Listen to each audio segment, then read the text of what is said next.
just like me. I need a roughneck brother who can satisfy me, just for me. So if you are that kind of man, 'cause I'm that kind of girl, I got a freaky secret everybody's saying, 'cause we don't give a damn about a thing.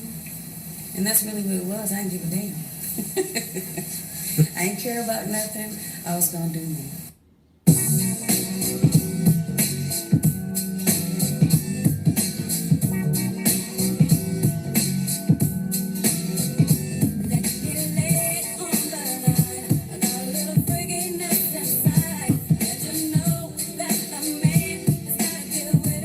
Adina Howard made it, made it cool with that record for women to be more open about their sexuality, to be able to be a little more aggressive with the men.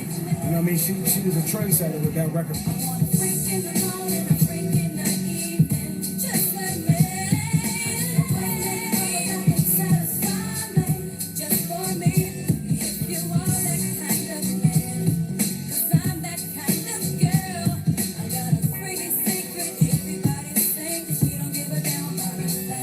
You want to be a lady in the street and a freak in the bed, but I don't think that kind of phrasing is new to the hip-hop generation, but that idea is certainly throughout history in policing how women express themselves publicly as sexual beings, and I think Adina Howard just bumped that, visually and musically.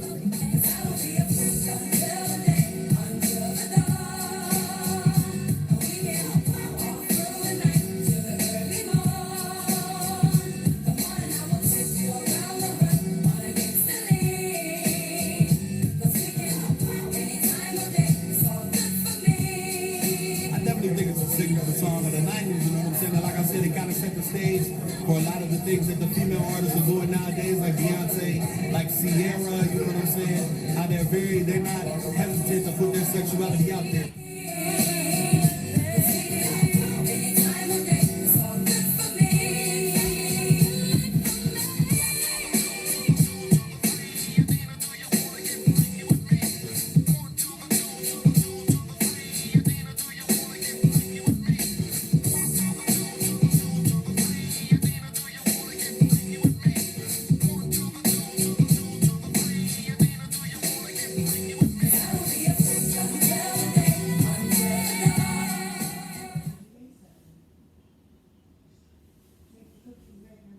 In 1995, Adina Howard's Freak Like Me shook up the world of music.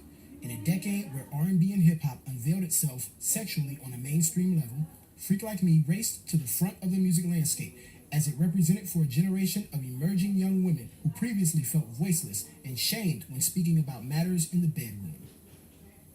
Behind the pens of the production team known as Mass Order, Adina Howard became music's boldest sex symbol of 1995 and was an instant national and international star.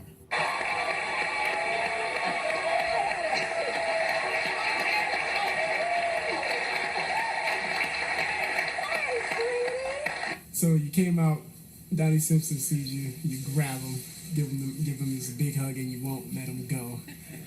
Donnie wouldn't let me go. Donnie wouldn't let you go. What was Adina thinking when she was walking through that curtain? I wasn't thinking anything specifically, honestly. And if I was, I don't remember. But it was cool to be on BET with Donnie Simpson. Like, I grew up watching him doing interviews, and I just remember those beautiful eyes. And to see him in person actually was wonderful, because he was very handsome in person. He looked much better in person than on television. So that's what I was thinking. I was like, when I saw him, I was like, damn, he look good. You are so hot right now. Thank you, and you are fine. Buzz. Well, The man is fine. Oh, come on. We're going back almost 20 years.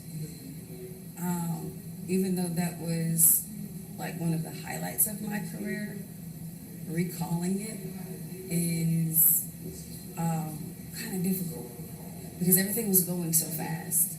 But what I do remember is just appreciating the moment and embracing it. Nerves were not involved. I just wanted to go and do my thing. But do you think about that one day, that people will look at you more as a sex symbol than as a singing artist? I mean, I can be both. Yeah, that's true. Most powerful thing in that BET interview was when he asked you if if it bothered you or would bother you in the future being known as more of a sex symbol than a recording artist. You said, why can't you be both?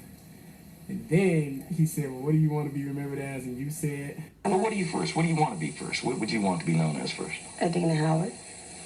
Okay. You remember? Adina? Adina Howard. Once again, a 21-year-old just kind of coming up with just a defining answer and just being kind of like, or not kind of, but definitely sure. Where did that come from? I think it came from my family. My mom just really instilling in us to be comfortable. She never shamed us about anything. She always supported us. She always really pushed me to be confident, to just do me. And my family, when Freak Like Me came out, there was support. And for me, really, at the end of the day, that's all that mattered. My family supported me. If nobody else supported me, I would have been absolutely fine with that. My family was proud, and they had my back. So it was like, embrace you. And that's all I've ever done, and that's all I will ever continue to do, is be me.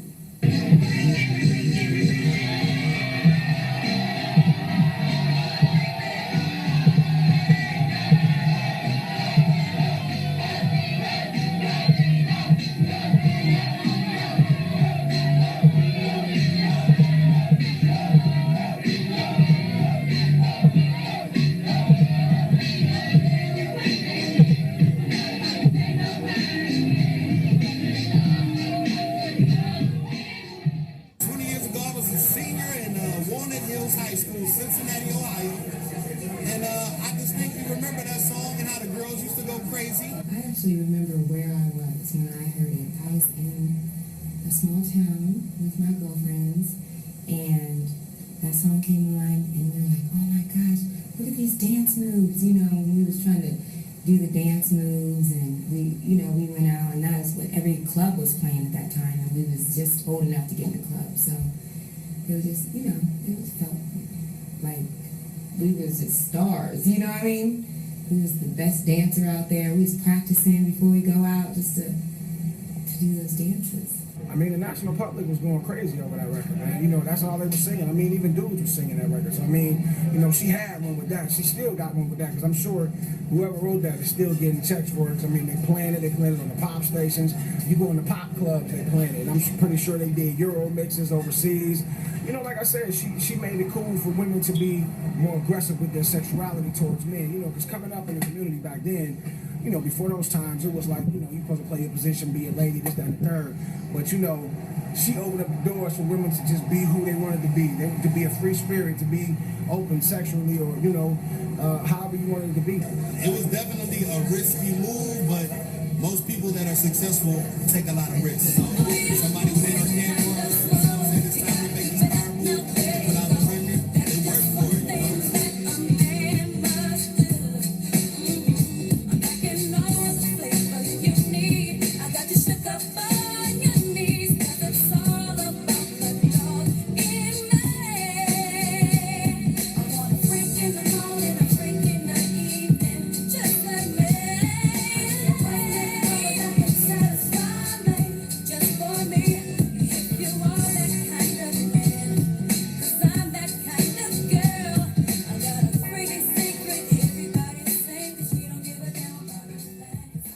Freak Like Me was released January 25th, 1995. By April 9th, 1995, it was the #1 played music video on BET. On May 6th, it reached #2 on Billboard's Hot 100 chart, where it stayed for 2 weeks. And on May 21st, it was the 8th most played music video on MTV. While much of the nation was partying to the funky sound of the song, an undeniable message was reaching the ears of young women around the nation. It was something I remember hearing in the car for the first time on the radio with my parents and having a certain kind of conversation with them about the song. And we actually didn't have a kind of a moniker of censorship, I should say, in my household. So there wasn't a, ooh, we got to turn the radio or anything like that. But we had a conversation with her. I'd always been a fan of Janet Jackson, who definitely has some pleasure pop singles. So for me, it fit into this long line of amazing women coming forward and talking about sex from their perspective. And as someone who was just coming into her own ideas about sex and sexuality, the song was just dope. I just remember I used to hear it on the radio, and my mom used to play it.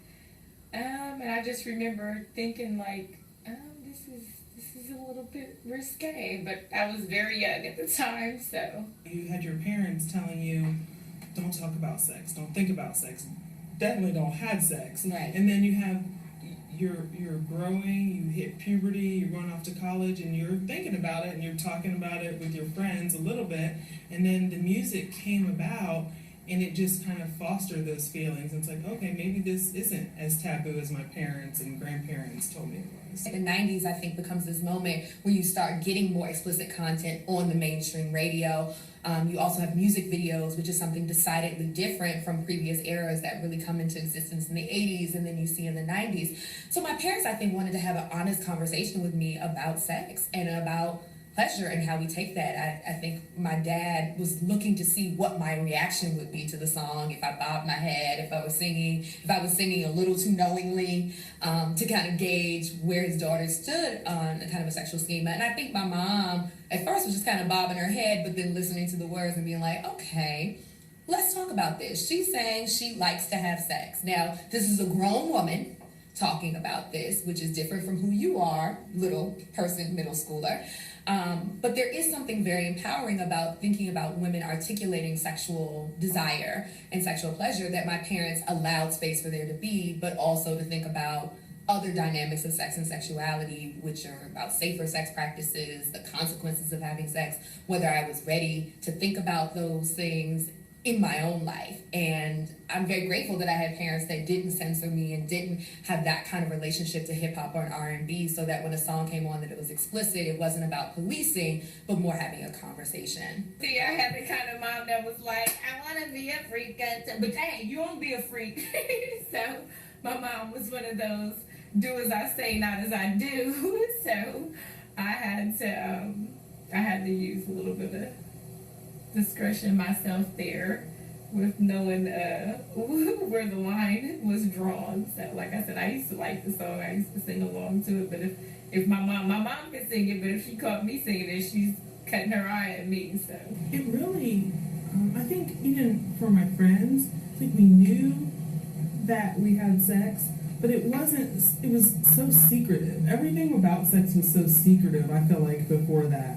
And it was almost like when you had sex, it was like you were doing it for the man, I feel like. And it was kind of like, that's what boys wanted to do. That's what men wanted to do. But when she came out, it was like, no, this is what we want to do. And it's okay to say it now. Before that, it was not acceptable. You know, you're a good girl. You don't think about it. You don't want to do it. And I did think about it, and I did want to do it. And so when this came out, and then, you know, my friends are in the club, my cousin's in the club, and we're all saying it, we're all celebrating. We didn't have to be ashamed anymore. It had a huge effect on women and empowering them to really be comfortable in their sexuality and speak up and say it, because before then you had a lot of artists that sang about women and what they wanted to do. If I'm correct, and if not, then we'll have to stop this. I just remember like Two Live Crew and all of them, they were so raunchy, but they were so raunchy and derogatory, the way that they came at women. But what Adina did, Adina took that raunchiness that they had to say about women and they took it back. She took control of that and made it be empowering for a woman to say, hey, that is who I am, that is how I get down, and there's nothing wrong with that, because the truth is, who's not? That's how all of us got here. Like, everybody except for my mom was a freak. In our society, women, again, are perceived as being, you know, the timid ones, the passive ones, the We're only sensual and sexy when men want us to be sensual and sexy. And I just refuse to fall into that category and be controlled like that. Because if guys can do it, I can do it too. And regardless of what the females thought, and what the guys even thought, because, you know, there were some guys that said, okay, she's a hoe, you know, she's easy, she's promiscuous, and it was like, no, if that's your perception of me, then that's my perception of you. And, you know, I'm going to call a spade a spade. During the mid-1990s, it wasn't uncommon seeing activists speak out against what they thought was sexual exploitation in music. As her star rose, Adina's freaky message was not welcomed by everyone. Many black critics felt she was yet another black artist being sexually exploited, much like they thought actress Pam Grier was during her heyday in the 1970s. Adina was also blamed by columnists such as Donna Britt of the Washington Post for contributing to the rise of immorality in the black community. Anytime you have some woman talking about what's powerful to her in a song, it's going to have flack. It's either going to have positive message or a negative message. Again, for me, it's just about me being who I am, not being what people wanted me to be back then. And for those who didn't like it, they had the right to not like me. And that was cool. You know, I can't make you feel some kind of way. I want you to be true to yourself. So if not liking me was what it was, thinking the way that you felt was right, then, I mean, that was cool. But I'm not going to have anybody change my mind about me, because I live with me every day. I know who I am. I know what I'm about. And just because you view me in a light doesn't mean I view myself that way. I will not allow anyone to dictate how I feel about myself. And that was one of the things, again, going back to my family, especially my mother. She instilled that in me and my sisters, to not waver on your beliefs, your stance. And that's who I've been and who I am. Well, you know, as a family member, you guys want to protect your loved ones. So I took it personal. She usually never read the article, so, you know, I still have several magazine articles, the actual magazine, along with newspaper clippings. You know, you just really want to protect your loved one. It's just, and I did take it to heart, or, you know, and I can say take it to heart. You have to take we learn to take it with a grain of salt, because they don't know her. And you can always write out to them and say, no, if you knew her, but they just know, you know, I can't even say 1%. They just know a percentage of a percentage of a percent, which is what the media feeds. And so they're just doing their job. It's that shock factor. Controversy is key in impacting change. And so I applaud Adina Howard for embracing this within herself and exploring her own personal sexuality at that time, making waves in the music business, maybe not always being political correct, but at least being authentic with her message. And if it caused waves, then you're doing it right. It's always difficult to think about art and exploitation and what that line is. When you enter into popular culture, you're entering into an exploitative dynamic, that we're in a consumerist economy where we consume images, we tend to consume objects, we very rarely consume subjects. And I think Black women in particular have historically been consumed as objects. I don't think that nullifies the possibility that Black women can self-articulate, can find spaces of autonomy, even if they're brief moments, even when those moments may resemble what we think of as exploitation or objectification. I don't think we really have the language or the vocabulary to think about Black women self-determining what sexuality looks like. So even though there's this long history, blues women, Ma Rainey, Bessie Smith talking about sex, talking about the way something rolls and how your man does you or how your woman does you. I mean, you have a lot of that present as early as the 1920s in our musical landscape, all the way up to the 70s when you get to Millie Jackson talking about slow tongue and talking about her lover and moving up. I think you've had this history of Black women saying, you know what, I'm not going to let you overdetermine the apps. Yes, I'm going to produce this music, and yes, it may pander to, in your mind, what you think of as male desire for the consumption of black female bodies, but I'm going to tell you what I want on my terms and make you have to consider how you view me as an object, because I'm claiming a subject position. And I think Adina Howard absolutely fits into that. Even though she didn't pen the song herself, she really felt and performed that song and owned that song in a certain way that made you feel like, I believe this woman is in control of her own sexuality. And how she articulates that, I think, is through music and through the visual landscape that she creates with her music videos. It's interesting because women of color, especially sisters, there is, where it's so funny because our videos portray us as very loose, and we're a very prude race. Contrary to popular belief, we're very prude. And we tend to judge ourselves. Our race tends to, which I learned is colorism, but we have problems within our race. We tend to judge each other a lot harsher with the way we wear our hair, our skin color, the way we talk, and so on and so forth. We become very judgmental, to whereas I believe white folk or Caucasian, whatever word you want to use, they're a lot more lenient. They allow themselves to be a lot more free. And when you look at the Sharon Stones and you look at the Madonnas and you look at the Iggy Azaleas and whomever else is out there currently, it's easier for them to just kind of be free. And they're a little harsh on my girl Miley Cyrus, but it's still accepted more than with us. And it's very strange to me why that is, but I just noticed that there's a certain standard that we are held to than they are.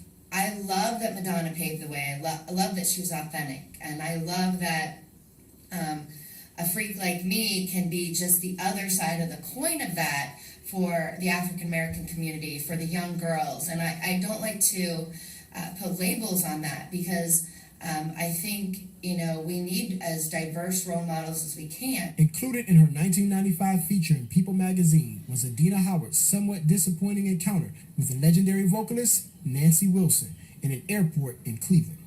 I remember being excited. I remember just being elated to see her because I was a fan. I love her. Even to this day, I love her voice. I just thought she was so just amazing. And to meet her and introduce myself and to get the response that I got, it was like, wow, didn't expect that. Okay. It was awkward. But at the end of the day, it still did not, it didn't stop me from saying, yo, that's Nancy Wilson. She don't like my music. That's Nancy Wilson. She was a seasoned woman at the time. She's still a seasoned woman, but at the time I was 21 and she was up there in age, and so she comes from a different era. So I could totally see her perspective on not being comfortable with the title of the song or the content of the song.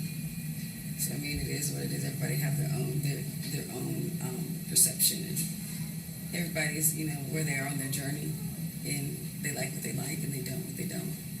Despite her critics, Freak Like Me sold over 1 million copies. Her album Do You Want to Ride eventually sold over 1 million copies as well, and is known for its appealing cover as much as for the music.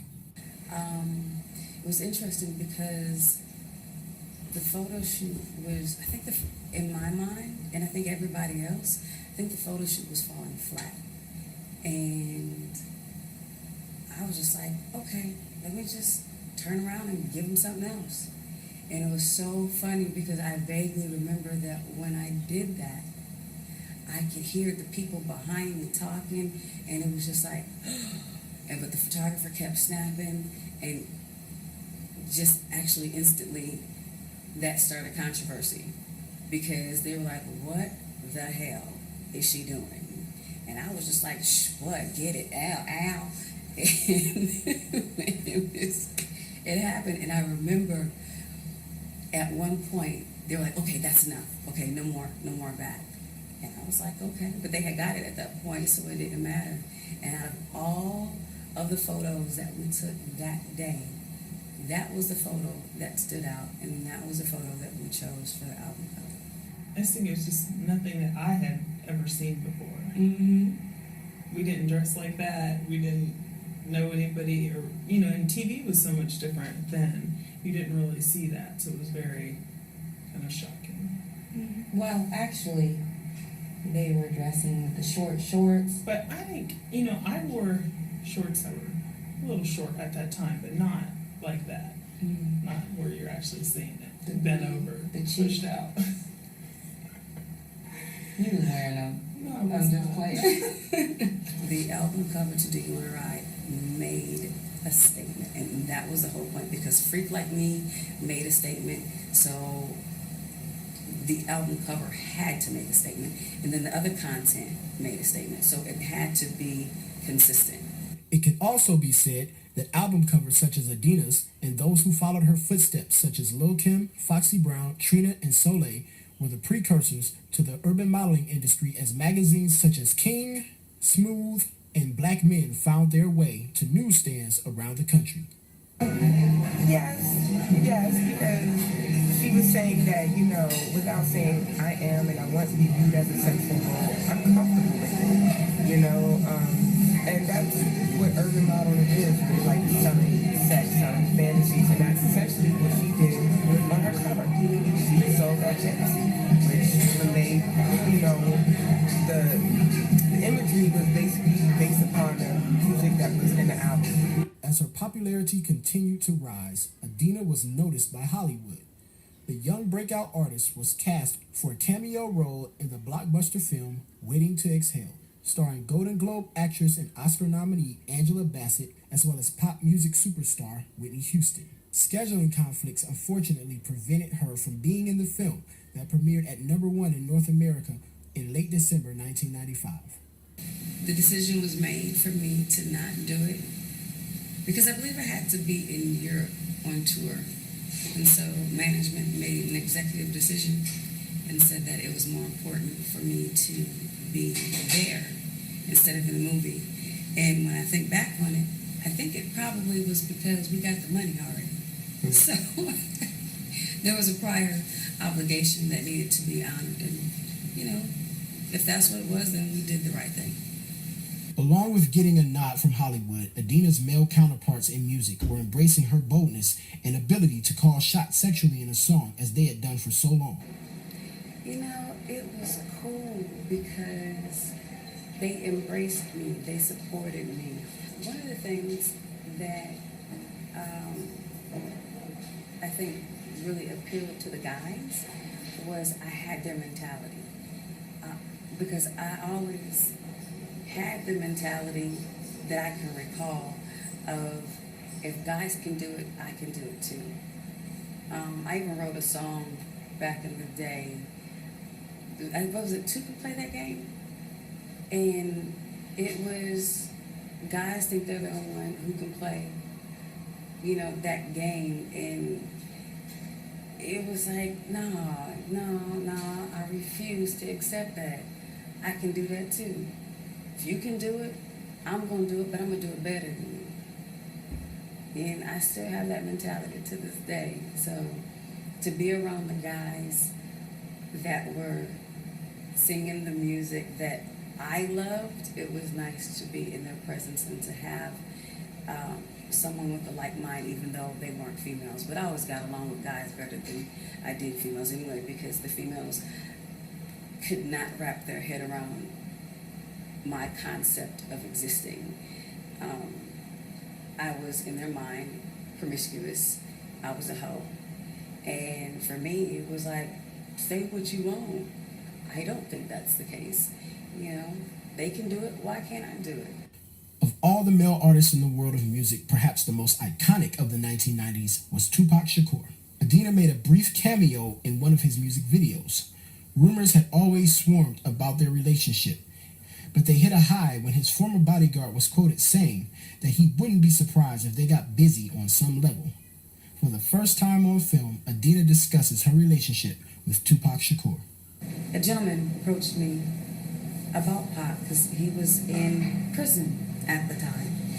And he approached me, he was like, yo, Pac would like for you to write him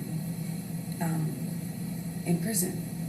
And I had never met him before. I knew who he was, of course.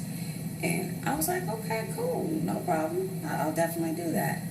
And got his information, and he and I just wrote each other back and forth.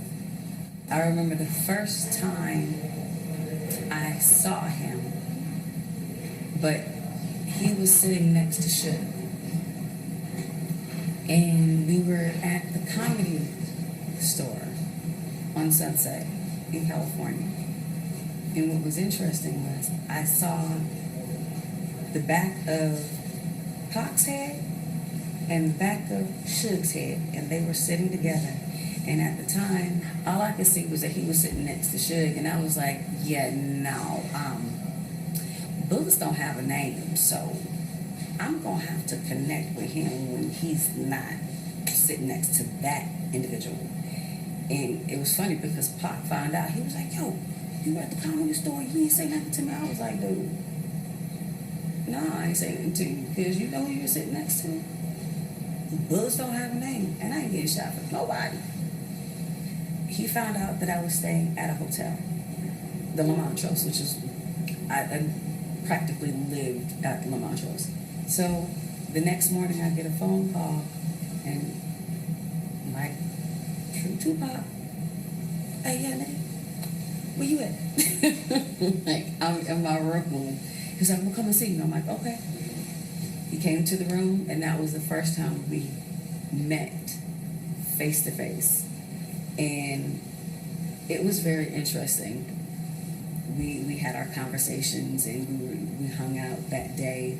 And I remember us in our rent-a-cars, and we were literally like weaving and racing through traffic, just being young people. And we just hung out. And he was actually the first person who taught me how to roll a blunt. That was just a pure friendship.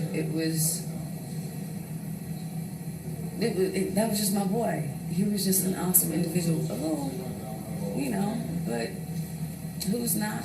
He ego, just very alpha male. But he was an awesome, awesome person. I just appreciated his friendship. I can say that much, and I'll just leave it at that. He was a cool individual, and I'm grateful that I was blessed to have a sacred contract with him and share time and space with him for the time that I was able to do so. He never tried to kiss me. He was never disrespectful. People thought we were sleeping together. I was like, ew, are you freaking kidding me? It's like, that's gross. And, it was something like, I don't want to sleep with him. Granted, he was a very nice looking young man, but it was like, dude, I'm not about to be another notch on your belt. Following the success of Freak Like Me was Adina's next single, My Up and Down, which was a continuation and advancement of the sexual stance that she took in her debut. The video featured Tyson Beckford, a young superstar fashion model in the making. Adina can be seen straddling Beckford in a harness, which was among the scenes that BET deemed distasteful, resulting in a ban of the music video from the network. BET's support of Freak Like Me was critical in the success of the single, and its shunning of My Up and Down may have hampered sales of the follow-up single. Probably did.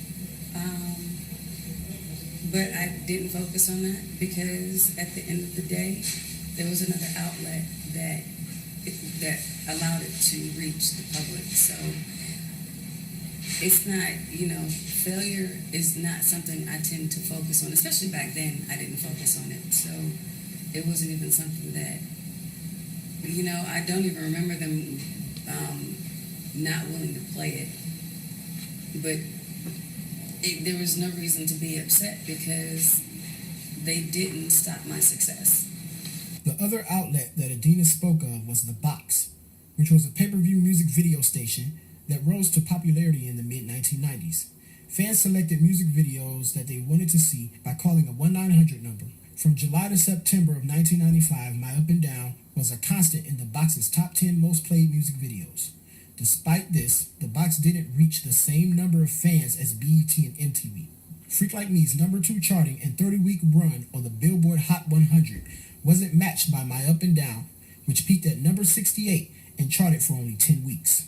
After a third single released from her debut album, Adina's biggest worldwide hit came as she was featured on Warren G's remake of Tina Turner's What's Love Got to Do With It. The song reached number 1 in New Zealand, number 2 in the UK and Australia, and the top 10 in 8 other nations. Adina and Warren G's duet was the official single from the 1996 action film Super Cop, starring Jackie Chan, who also appeared in the music video with the 2 rising stars. It was very interesting.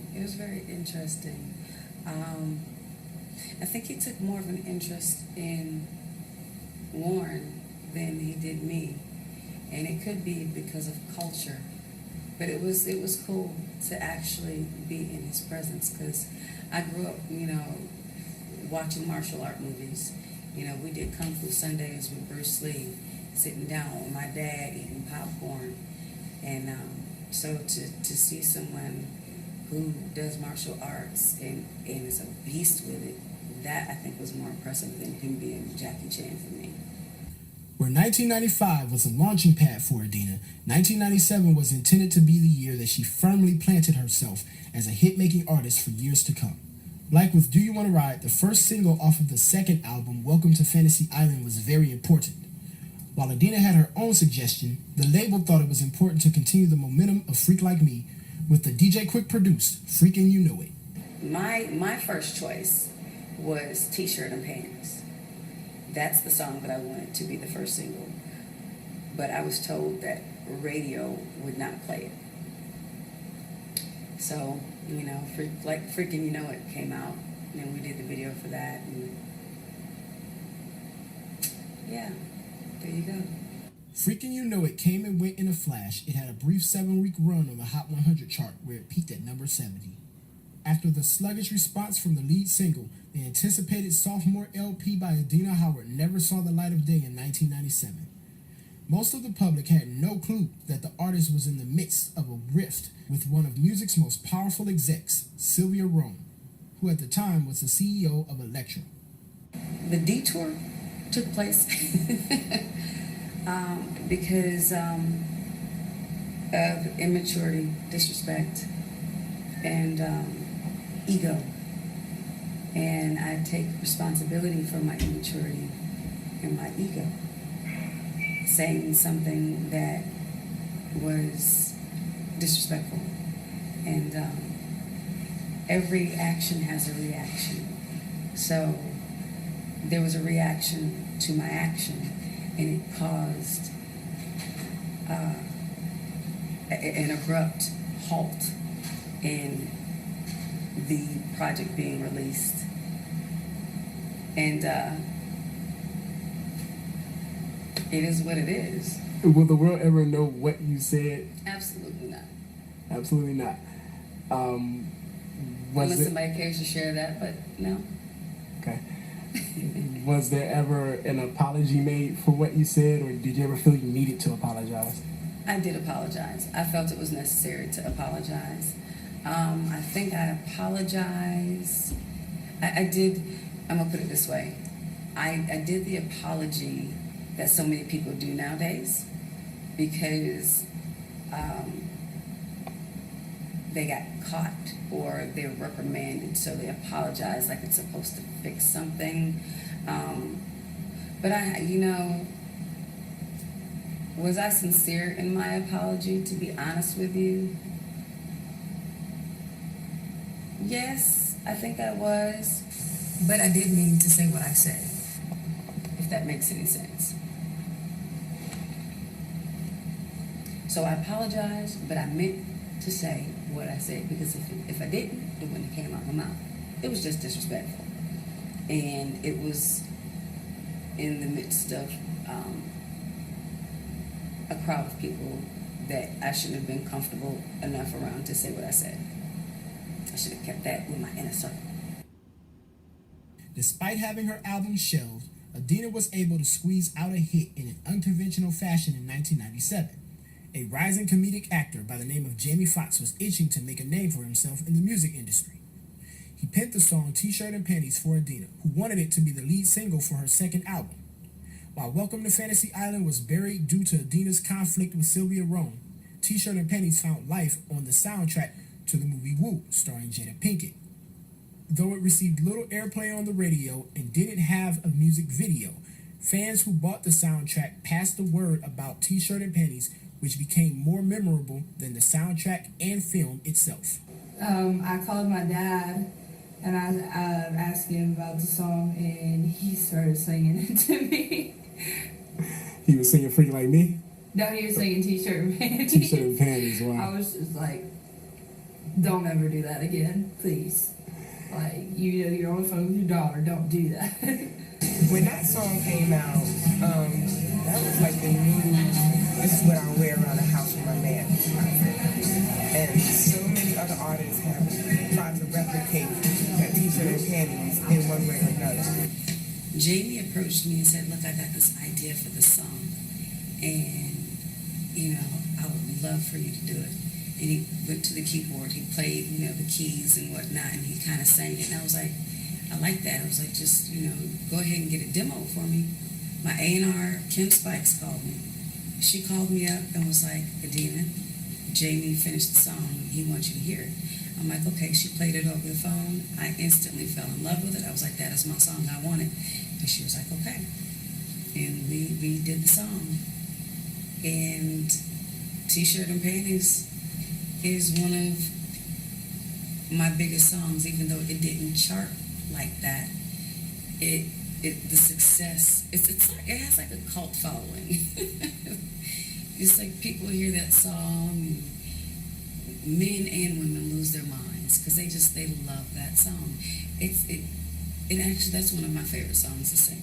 With the bubbling interest of T-Shirt and Panties, many fans assumed Adina recaptured her momentum. On the contrary, behind the scenes, Adina Howard was blackballed due to the fallout with her record label's CEO. The industry is very cliquish, and back when I started in the industry, there was a set of labels ran by certain people, and they all pretty much grew up together, started, you know, from the same level, so they all grew up together in the industry and stuck together.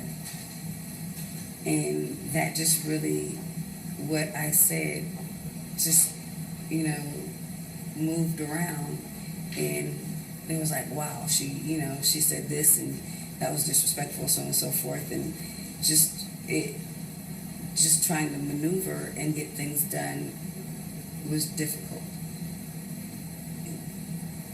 Just running into issues, not getting songs played.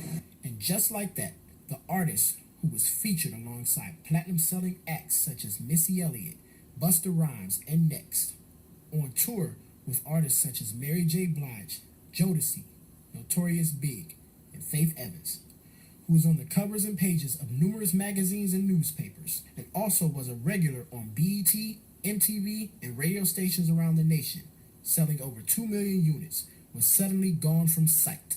Jimmy Cox once wrote a blues song, Nobody Wants You When You're Down and Out.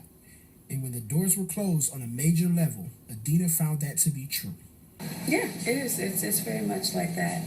Because when you're hot, everybody wants to capitalize off of your success because they know that you will bring in money. When you're not, nobody's checking for you. And that's just how the ball bounces. It's just how it is. It's what it is. And it's not to take it personal.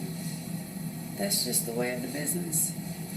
You know, you get in where you fit in. If somebody wants to work with you because they see that, you know, they can make money with you, make money off of you, then they're knocking down your doors. when you've cooled off, you are alone by yourself. And I think that's really, really sad, but that's just the reality of it, because we live in a world that really is about self-interest and self-promotion, you know. From 1999 to 2002, Adina Howard became a Where Are They Now subject. She chose not to release any new music and only performed at live shows. The Michigan native, who also grew up in Arizona, passed up on the fast life of Hollywood and Las Vegas and moved on to a quieter life in Charlotte, North Carolina. At the start of 1995, Adina Howard was one of a kind in the world of R&B and hip-hop. During her hiatus and thereafter, many female singers and rappers carried the torch of bold sexual expression and traveled in multiple directions to make advances in their careers and impacts in the music business. I think that they were able to capitalize on a lot of the avenues she was not able to break into. So where she did break down a lot of the walls, now people are able to move freely and it was able to be received better. When I think about it, much success to them. I think she definitely opened up a door that has been wide open ever since, as far as females embracing their sexuality and really bringing the sexual appeal to the forefront and showcasing that and making it work on their behalf to make the most of their careers. Because if you look at what everybody's doing, sex sells. You hear it every day, all day, and the numbers don't lie. Fast forward 20 years, we got Beyonce, who like makes whole albums off of talking about sex, and it's more acceptable because back in the day, Adina Howard made a song, you know, talking about Freak Like Me and others, you know, like T-shirt and Android, and it really made how comfortable you were in the bedroom something that you could talk about. Adina, that's my girl. Oh, yes, when Adina came out with that record, that was it. Then let me know it was alright. I do remember, I have to say Adina is definitely a contributing factor to the reason why, you know, I wanted to cross over into hip-hop and this type of music, of course, most definitely. That was just, you know, what had to happen. I know about Adina, I know her videos, I know her dance moves, I remember her little black shorts, I remember her little short haircut, I know who Adina is, I know what's going on. You know, when I look at Rihanna, I love it. I love her. I find her to be my little mini-me. Very proud of her. Every young lady, be it hip-hop, R&B, pop, whatever genre of music, black, white, and in between. But I know because of my skin shade, we're talking about women of color. It's really refreshing to watch them just embrace who they are and to run with just sharing, you know, who they are with the world. Expressing themselves in a way that they probably wouldn't have been able to express themselves had I not been so bold to do it. And that, again, was the whole point of being me, was for every female that felt like they were trapped in society because they not being able to express themselves. They were trapped by what society said. It just broke the shackles, and they were like, bump that, let's go get it. She said she did it, she was successful with it. That just let me know I can do it too. I can embrace me, not be embarrassed, not be shamed. And they went and got it, and I love that. That just puts a joy in my heart, because that is the whole point. That's the whole point. Finally, in 2004, Adina returned sexier than ever with her new video, Nasty Grind. The video landed her on BET's late night programming and returned her to the fantasy worlds of her admirers. it became yet another song that her fans came to crave during live shows. That same year, she teamed up with Playing Skills and Crazy Bone to score a top 25 rap hit entitled Freaks. Her 2004 album, The Second Coming, and 2007 album, Private Show, served up the usual sex appeal expected by Adina Howard. However, limited distribution and promotional capabilities by the indie labels that she was signed to contributed to the obscurity of both projects. Nonetheless, to this day, on urban radio stations all around the U.S., Freak Like Me still finds its way on the playlist on syndicated shows as well as local DJs who will spin a nostalgic 1990s mix. It's like, it's still that party song, like, even if you think about like 20 years ago, it still could be that party song. Like, if they ever play it right now, everybody still start dancing. Over 20 years, Adina Howard has been celebrated, criticized, sought after, lusted over, cast aside, buried, and revived. One thing is undisputed. No other artist in history made more of an influence in feminine sexual expression in such a small time atop the pop charts. Yeah, I'm glad she did it. Thank you. I would say, I would thank her too, and just so much from a standpoint because I've always been a sexual person, but it was never okay before that. Right. And I guess being open about it. Yeah, and just that you don't have to feel bad about yourself because you have sexual feelings. It's part of humanity. It's part of what everyone is. Right. And so I think that she really was the catalyst for women to be able to express themselves. And I think it's been a great thing for women everywhere. And now, even teenagers know the song, and 20-year-olds know the song. And it may not have the importance to them that it holds for us because we went through it and things are so different and they can see it anywhere now, but it just shows you what an impact that a song could have 20 years later that so many people still know it. Adina, listen, girl, thank you, girl. In my adulthood, now that I'm grown, in my 20s, I appreciate good music. Thank you for leaving something for me to be able to go back and find and listen to when I get tired of the mundaneness of music right now. So, thanks, girl. I'm about to go get in the car right now and turn it all the way up. I would like to say thank you for opening the floodgates. Any female artist that has been successful in the past has definitely been an influence in some way or another, even if it's just showing the fact that you have to open yourself up and you have to have that transparency in order to be successful as an artist. So I appreciate what you did for women as far as allowing them to be comfortable in their sexuality and talking about sex and what pleases them openly. And keep up the good work. Thank you. Thank you. It was very refreshing, liberating. Like, you definitely opened new doors. Allow women to have a voice outside of their room. Say, no, I'm not taking it like this. I want it like that. I'm a freak and I'm proud of it. There's nothing wrong with wanting to like to have sex. So again, thank you. I'm grateful. Grateful because it opened many doors, closed many doors. The opportunity really, truly, genuinely blessed me in ways that I can't even begin to explain. If I ever received a Lifetime Achievement Award, I would thank everybody that played a role in being successful, in Welcome to Fantasy Island not coming out, because everyone,